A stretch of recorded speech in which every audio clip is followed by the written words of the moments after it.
பொதுவாக முதல் படம் ஒரு இயக்குனருக்கு அப்படின்னும்போது அந்த படம் பார்க்கும்போதே தெரியும், சில அமைச்சூர்த்தனமான ஷார்ட்ஸ் இருக்கும், அந்த மாதிரிலாம் நிறைய இருக்கும். அந்த மாதிரிலாம் இல்லாமல் இந்த படம் பார்க்கும்போது இது வந்து முதல் படமாக முதல் இயக்கக்கூடிய ஒரு படம் தானா அப்படின்ற மாதிரி ஜீத்து அஷ்ரஃப் வந்து அசத்தியிருந்தார். அவருடைய இயக்கத்தில் குஞ்சக்கோ போபன் அண்டு பிரியாமணி அவங்களுடைய நடிப்பில் வெளிவந்திருக்கக்கூடிய திரைப்படம் தான் ஆஃபீஸர் ஆன் டியூட்டி. இந்த ஆஃபீஸர் ஆன் டியூட்டி எப்படி இருக்குது அப்படின்றத பார்த்துடலாம்.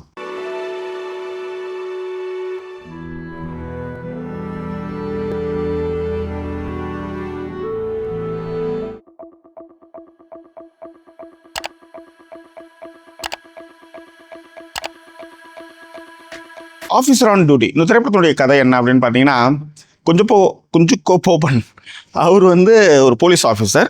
ஒரு சஸ்பென்ஷன்லேருந்து டியூட்டியில் ஜாயின் பண்ணுறாரு. ஜாயின் பண்ணதுமே அவருக்கு வந்து பஞ்சாயத்து உடனே, அதாவது ஜாயின் பண்ணுற நேரத்துலேயும் பஞ்சாயத்து வருது, செயினை வந்து பஸ்ஸில் அடிச்சிட்டாங்கன்ட்டு. அதுக்கடுத்து அந்த செயின் ரிலேட்டடாகவே நிறைய பிரச்சனைகள் வருது.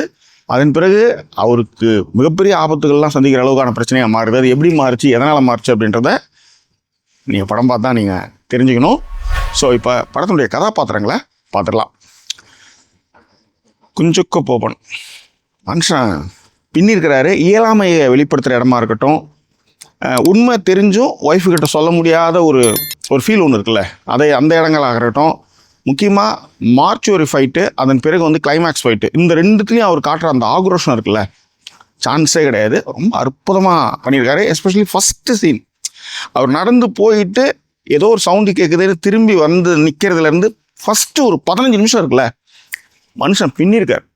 அந்த முறப்பு, அந்த நடை, அந்த சான்ஸே கிடையாது, மிரட்டியிருக்காரு. அடுத்து பிரியாமணி கொஞ்சம் தான் வராங்க.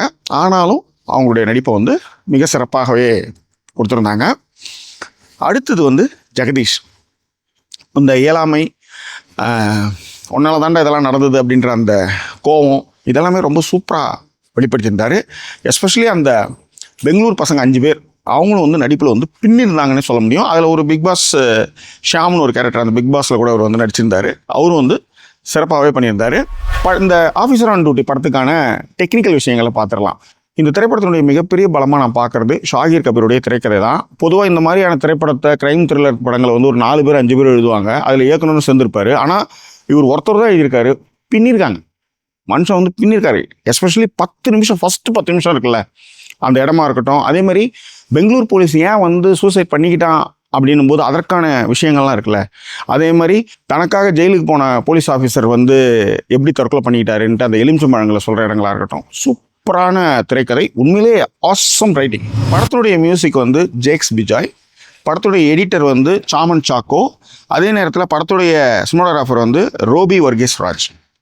இந்த 3 பேரும் இந்த படத்துக்கு மிகப்பெரிய பலம். அது மட்டும் கிடையாது, அந்த ஃபஸ்ட்டு ஒரு 10 மினிட்ஸ் இருக்குல்ல, 15 மினிட்ஸ், அதாவது முதல்ல வந்து பஸ்ஸில் வந்து பிரச்சனை, அந்த பிரச்சனையை சால்வ் பண்ணும்போதே ஒரு ஒரு இன்னொரு கேஸுக்கான ப்ராப்ளம், இதை எல்லாத்தையுமே அந்த 15 நிமிஷம், ஃபஸ்ட்டு 15 நிமிஷத்துக்கு கேமராமேன், எடிட்டர், அதன் பிறகு வந்து மியூசிக் டைரக்டர் 3 பேரும் அவ்வளோ அற்புதமாக ஒர்க் பண்ணியிருக்காங்க.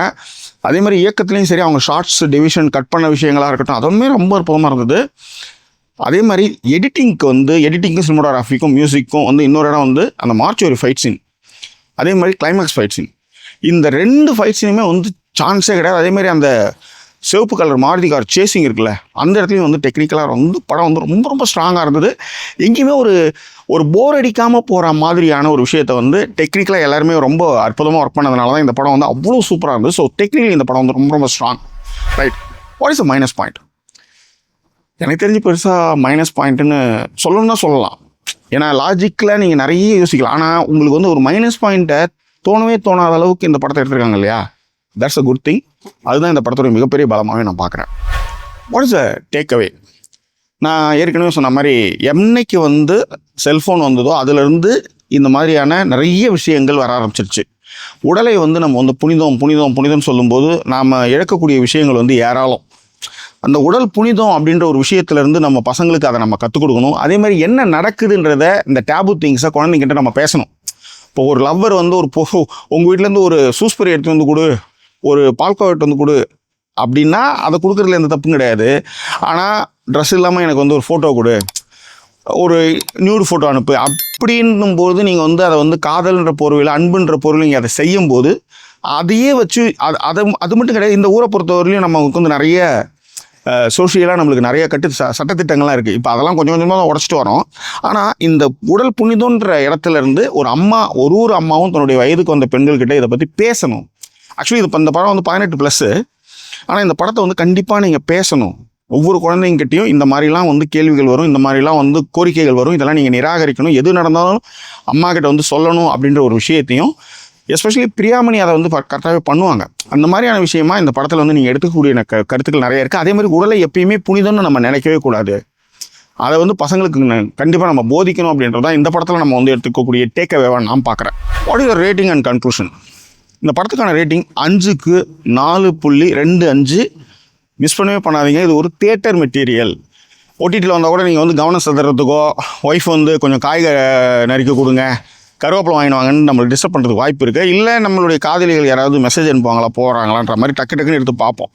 சரிங்க, இது வந்து ஒரு தியேட்டர் மெட்டீரியல் ஃபில்மு. ஓடிடியில் வரும்போது நீங்கள் பார்த்துக்கோங்க, அது வேறு விஷயம். ஆனால் கூடுமானவரை இதை தியேட்டரில் பார்க்குறதுக்கு ட்ரை பண்ணுங்கள். உண்மையிலே நான் வந்து இங்கே வந்து 13 ஸ்க்ரீன், இது சினிவேல்டில் ரொம்ப சின்ன ஸ்க்ரீன். இது வந்து தேவி பாலா மாதிரி எனக்கு வந்து ஞாபகத்து வந்துச்சு. ஆனால் சவுண்ட் வந்து சும்மா பின்னிருந்தாங்க. அதாவது இவ்வளோ தூரம் 45 மைல் வந்து கடந்து வந்து இங்கே வந்து படம் பார்க்க வர்றதுக்கு வந்து ஒர்த்துன்னு சொல்ல வரேன். அந்த மாதிரியான ஒர்த்து இது. ஜீத்து ஆஷ்ரஃபுடைய முதல் படம் அப்படின்ற மாதிரியே தெரியாத அளவுக்கு ஒரு அற்புதமான ஒரு க்ரைம் த்ரில்லர் வந்து நம்மளுக்கு வந்து கொடுத்துருக்காங்க. So don't miss it. ஒரு திரைப்படத்தை பார்த்து இவ்வளோ சிலாகிச்சு, அதுவும் க்ரைம் த்ரில்லர் திரைப்படங்களை பார்த்து ரொம்ப சிலாகிச்சதெல்லாம் சமீபத்தில் எனக்கு தெரிஞ்சு எதுவும் இல்லைன்னு நினைக்கிறேன். ஐ திங்க் ஸோ, தெரியல, மேபி. ஆனால் இந்த திரைப்படம் வந்து அவ்வளோ ஒரு பவர்ஃபுல்லாக, அவ்வளோ ஒரு வேல்யூவாக, ஃபீலிங்ஸ், அதாவது எமோஷன்ஸ் எல்லாமே மிக்ஸ் பண்ண ஒரு அற்புதமான ஒரு crime thriller. So don't miss it. Theatre material film கண்டிப்பாக தேட்டரில் பார்த்து என்ஜாய் பண்ணுங்கள். இந்த திரைப்படம் குறித்து உங்கள் கருத்துக்கள் எதுவாக இருந்தாலும் அதை பிரிண்டங்களை தெரியப்படுத்துங்க. மீண்டும் வேறொரு எபிசோடில் உங்களை நான் சந்திக்கிறேன். அதுவரை நன்றி கூறி விடைபெறுவது உங்கள் ஜாக்கி சேகர். நன்றி, வணக்கம். பொதுவாக ஒரு டெபி மூவி அப்படின்னும் போது நிறைய பொதுவாக ஃபர்ஸ்ட் டைம் போகலாமா, அப்படியே வச்சுக்கோ, நீ அப்படியே வந்துக்கோ, அப்படியே ரன்னிங் போட்டோம் கொஞ்சக்கோ ஓப்பன். ஸோ சின்ன அந்த படத்துடைய டெக்னிக்கல் டீட்டெயில்ஸை பார்த்துடலாம். இந்த படத்திற்கான திரைக்கதையை தான் அவர் வந்து இவர் எழுதியிருக்காரா, ஷாஹி கபீர். இந்த திரைப்படத்தினுடைய திரைக்கதையை எழுதியிருக்கிறது வந்து இந்த திரைப்படத்தினுடைய திரைக்கதையை எழுதியிருக்கிறது வந்து ஷாஹிர் கபீர். ஒரே ஒரு ஆள் தான் எழுதியிருக்காங்க. பொதுவாக வந்து ஒரு அப்படியே ஓட்டம் கொஞ்சம்